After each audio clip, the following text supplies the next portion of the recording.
ध्यान देना, thin lens का मतलब थिकनेस नेग्लेक्टेड है, ठीक। और अगर उस हिसाब से हम चलें, प्लीज ध्यान दें, इधर का मीडियम मैं ले रहा हूं μ1, लेंस का μ2 और इधर का μ3, सारे मीडियम अलग अलग, लेफ्ट का अलग, राइट का अलग, ठीक। अब कोई बोले कि इसमें फाइनल इमेज बनानी है, तो बहुत आसान बताया था मैंने, बहुत सारे भी लगा कर बताए थे। फाइनल इमेज यहां बनेगी तो μ3 upon we final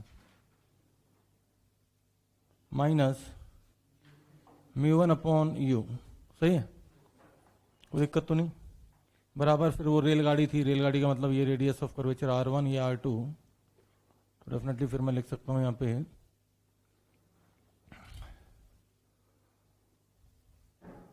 μ2 minus μ1 upon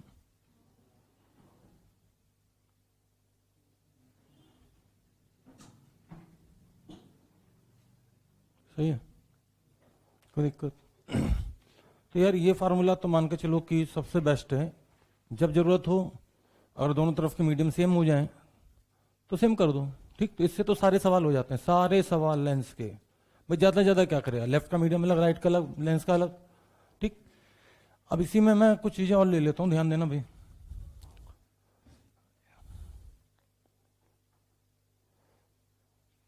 किसी ने पूछा मुझसे कि पैरेलल आती हुई लाइट रे कहां मिलेगी, इस केस में पैरेलल आती हुई लाइट रे कहाँ मिलेगी, तो मैंने कहा पैरेलल आती हुई लाइटें मिलती है फोकस पे, लेकिन ये है सेकंड फोकस, क्या बोलते हैं इसको, सेकंड फोकस। तो भाई यू को इन्फिनिटी कर दो, समथिंग अपन इन्फिनिटी करोगे और इसके नीचे F2 आ जाएगा, तो अब फार्मूला बन जाएगा μ3 बाई F2 बराबर रेलगाड़ी, रेलगाड़ी का मतलब μ2 माइनस μ1 अपॉन R1 प्लस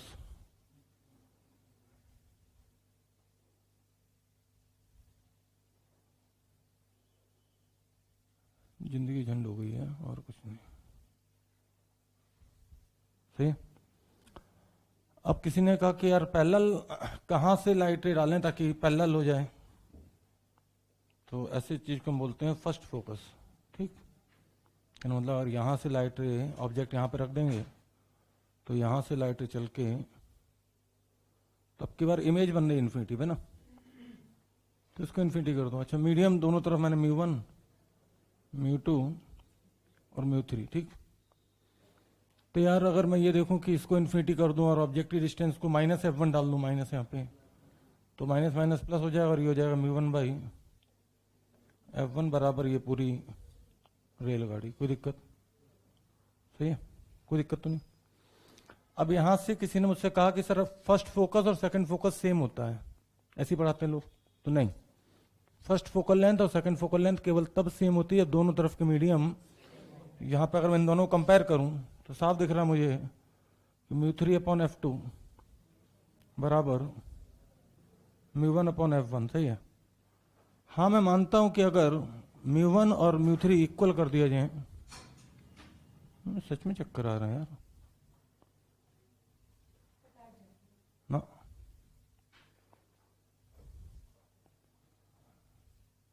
परिस्थितियां जितनी वर्स्ट होती हैं उसमें काम करने में मजा अलग होता है।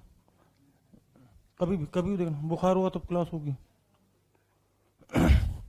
शोल्डर का हाथ तो नहीं उठे हो, उस दिन भी क्लास हुई थी,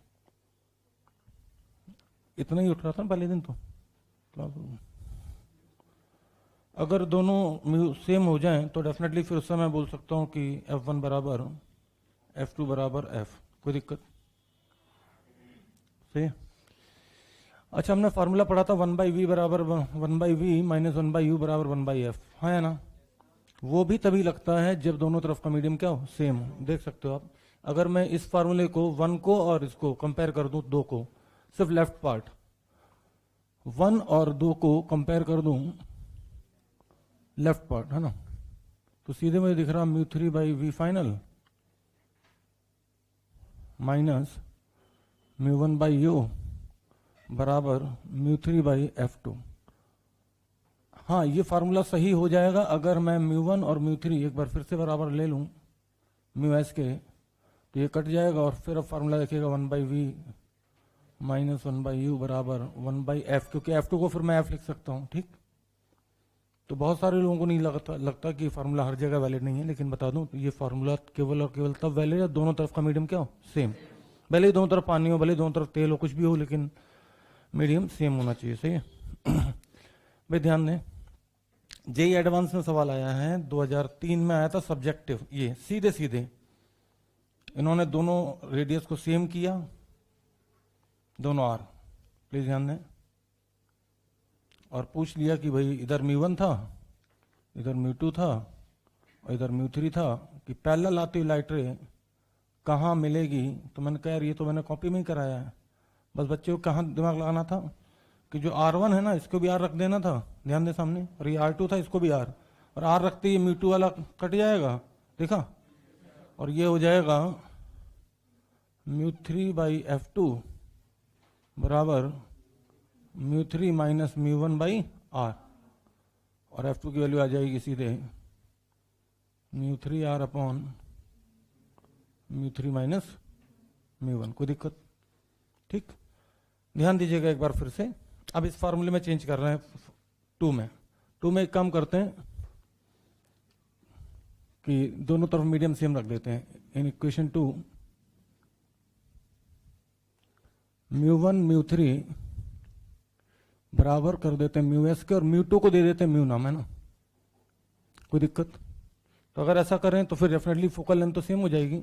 तो मैं लिख सकता हूँ यहाँ पे μs upon f3, sorry f3 नहीं, f, सिर्फ f लिखूंगा, ठीक, बराबर भाई μ2 को म्यू बोल दिया तो μ2 को म्यू बोल दिया mu minus μs upon r1, और यहाँ हो जाएगा μ3 को μs minus mu upon r2, है ना। अब यहाँ से अगर ये कॉमन ले लें तो μs अपॉन f जो है वो हो जाएगा mu minus μs into 1/r1 minus 1/r2। अगर μs से डिवाइड कर दें तो फिर 1 फोकल लेंथ का फार्मूला हो जाएगा म्यू रिलेटिव या म्यू अपॉन μs, मतलब मैं उल्टा पैदा हुआ था बेसिकली। मैं पहले तीनों मीडियम अलग अलग ले लेता हूँ और फिर तो इसी को बोलते हैं लेंस मेकर फार्मूला। अगर मान लो सराउंडिंग भी एयर हो जाए तो फिर फार्मूला आ जाएगा 1/f बराबर, लोग क्या करते हैं पहले एयर लेके चलते हैं फिर टफ की तरफ चलते हैं, तो दिक्कत मेरे हिसाब से ये वाला सिर्फ फार्मूला आप याद रख लीजिए, एक ये और एक ये, सिर्फ दो, ठीक। कोई दिक्कत है यहाँ पे? कोई दिक्कत तो नहीं, ठीक।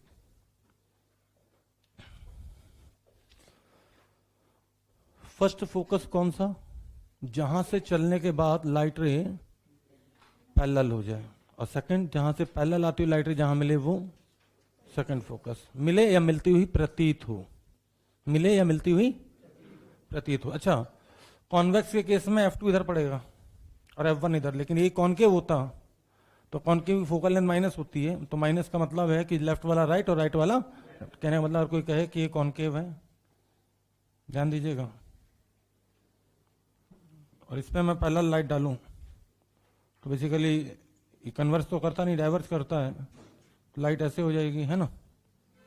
तो याद रखना भाई, लाइट मिलेगी नहीं, क्या होगा, मिलती हुई, और अगर ऐसा हुआ तो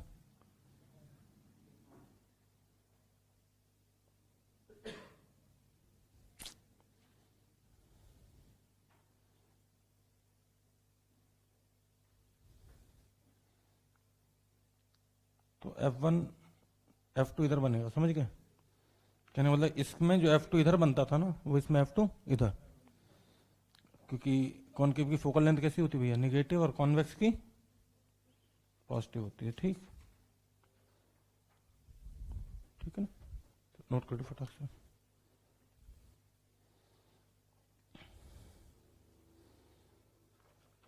जेई एडवांस में एक सवाल आया, प्लीज ध्यान दें, 2012-13 में है।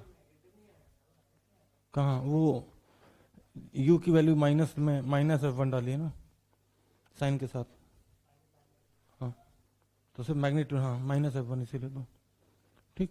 ध्यान दें भी, एक सवाल देखें,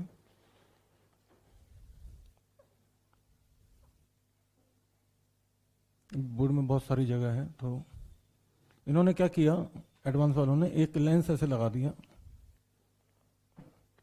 लेंस का म्यू2 दिया 7/4, प्लीज ध्यान दें,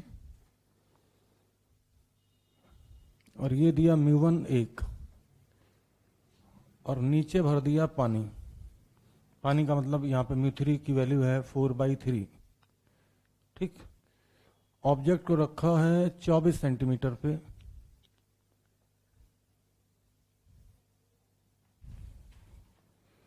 और टंकी की लेंथ है ये 18 सेंटीमीटर। चूंकि इंटीजर टाइप था तो पूछ रहे हैं कि इमेज की डिस्टेंस बताओ बेस से, फाइंड द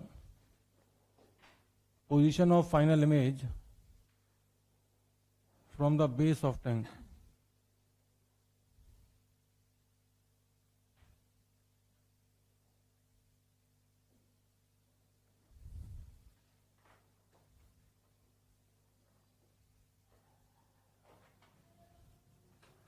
प्लीज सामने देखें, शुरू करें। तो भाई सीधे ये फार्मूला चिप दो, कोई दिक्कत।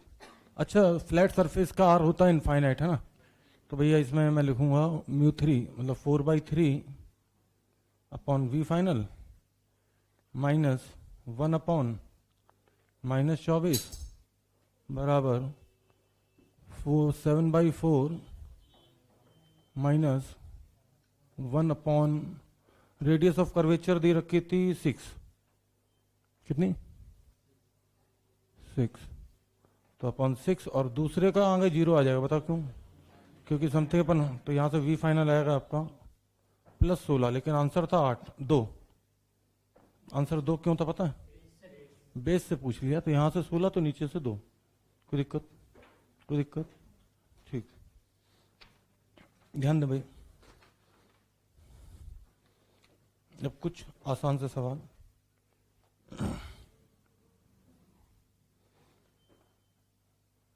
इस बार भी एक लेंस लिया और इधर भी मीडियम अलग अलग, इधर लेफ्ट में एयर और म्यू2 है 3/2, और राइट में पानी भर दिया मान लो, ठीक। तो कह रहे हैं कि बताओ ऑब्जेक्ट को कितनी डिस्टेंस पर रखें ताकि लाइट जो है after refraction final image infinity पे बने। तो मुझे ऐसा क्यों लगता है कि ये सवाल तो मैं करवा चुका हूँ, ये सवाल मैंने यहीं करवा दिया जब मैंने F1 पूछा था, तो सही, कोई दिक्कत तो नहीं। रेडियस दिया है 10, भाई रेडियस 10 है, कैसे करेंगे भाई इसे, वही फार्मूला 3/2 - 1, ध्यान दें 3/2 upon we final minus 1 upon x बराबर 3/2 - 1 अपॉन 10, और प्लस में 0, पता क्यों, क्योंकि समथिंग अपॉन इनफाइनाइट, तो यहां से आंसर कितना आएगा देखो जरा, यहां से आंसर आएगा 20, कितना आ जाएगा 20 ही आएगा ना यार, ये मैंने गलत लिखा है क्या, तो 4/3 देखना भैया आंसर कितना आ रहा है इससे,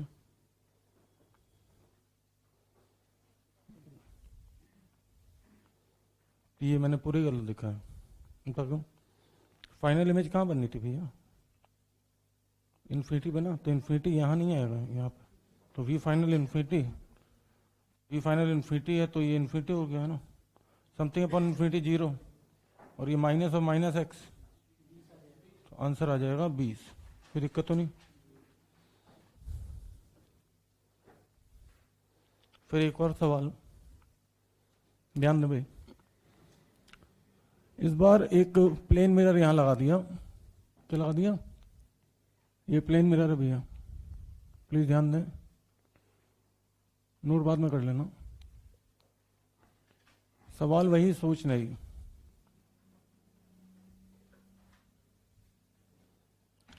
और एक लेंस यहां लगा दिया ऐसे, ठीक, इधर पानी भर दिया पूरे में, लेंस का रेडियस ऑफ कर्वेचर फिर से 10, ठीक, पानी का मतलब इधर कमी हो जाएगा 4/3 और लेंस का म्यू दिया है 3/2। कह रहे हैं कि ऑब्जेक्ट को कहां पर रखें ताकि फाइनल इमेज खुद ऑब्जेक्ट पे ही बने। फाइनल इमेज समझ गए? एक बार तो रिफ्रैक्शन होगा, फिर रिफ्लेक्शन होगा, फिर लौट के लाइट आएगी। तो एक्स बताना है आपको, इधर एयर है ना। Find the value of x for which, find the value of x for which final image coincides with the object itself।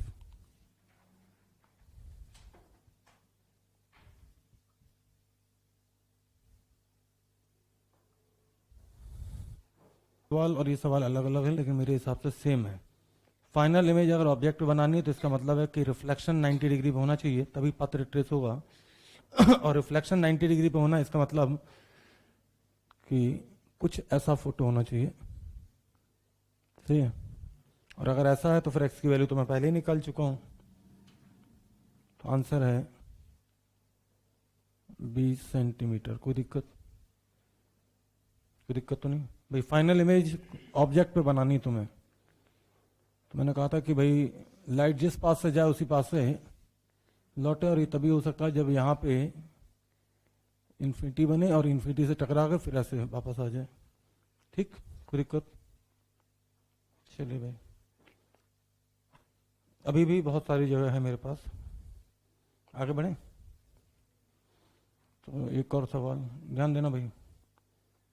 एक लेंस है, लेंस का refractive index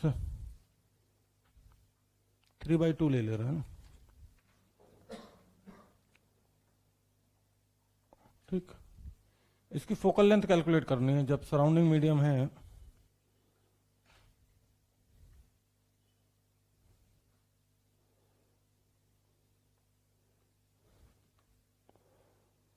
find focal length of lens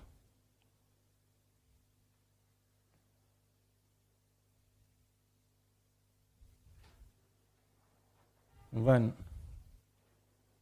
पहले part में mu S 2, दूसरे part में mu S की value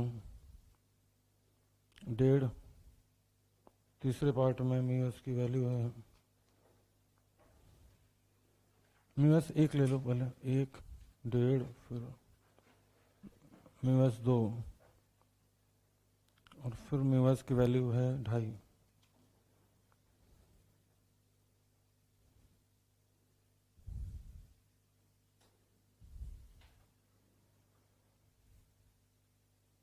ढाई का मतलब म्यू एस 2.5।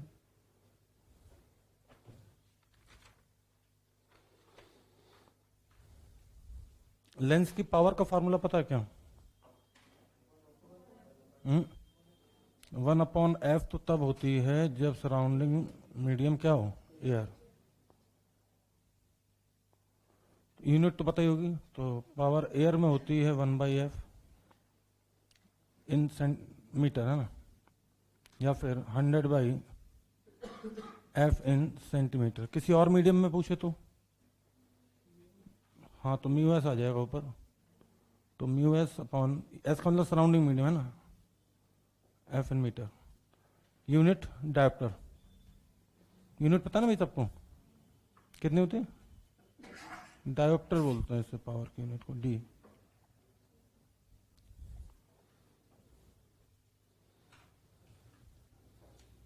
तो शुरू हो जाओ भाई जल्दी से, नहीं आने जाने से कोई फर्क ही नहीं पड़ेगा। ध्यान दो, रेडियस ऑफ कर्वेचर और देना बस 20। दोनों का रेडियस ऑफ कर्वेचर 20 है ना। तो देखो यार, इसमें पावर निकालें, पावर बराबर 1/f और ये हो जाएगा 2 - 1 और 1/20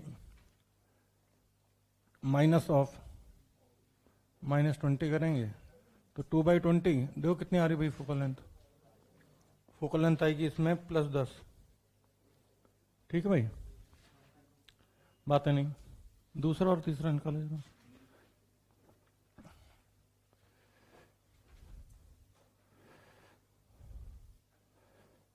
इसको सॉल्व करें तो 1/f, लेकिन अब फार्मूला म्यू रिलेटिव वाला लगेगा। 2/1.5 का मतलब है 3/2, तो सीधे इसको 2/20 को मैं 1/10 लिख दे रहा हूं भैया ना। देखने का कितनी आएगी, 30 आएगी, है ना। 30 कैसे आएगी, ये तो हो जाएगा 4/3 - 1, तो 1/3 है ना। 1/3 इंटू 1/10 है ना, तो फोकल लेंथ आएगी 30। ठीक, अगर 2 रख दोगे तो इनफाइनाइट आ जाएगी, पावर 0 हो जाएगी। तो 2/2 - 1 इंटू 1/10 करेंगे, फोकल लेंथ इनफाइनाइट मतलब कि पावर 0। 2.5 रख के निकालना भैया। 2.5 का मतलब होता है 5/2, तो 2/5/2।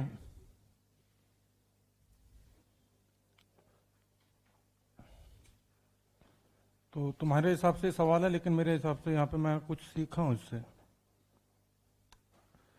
क्या सीखे तो ध्यान दो।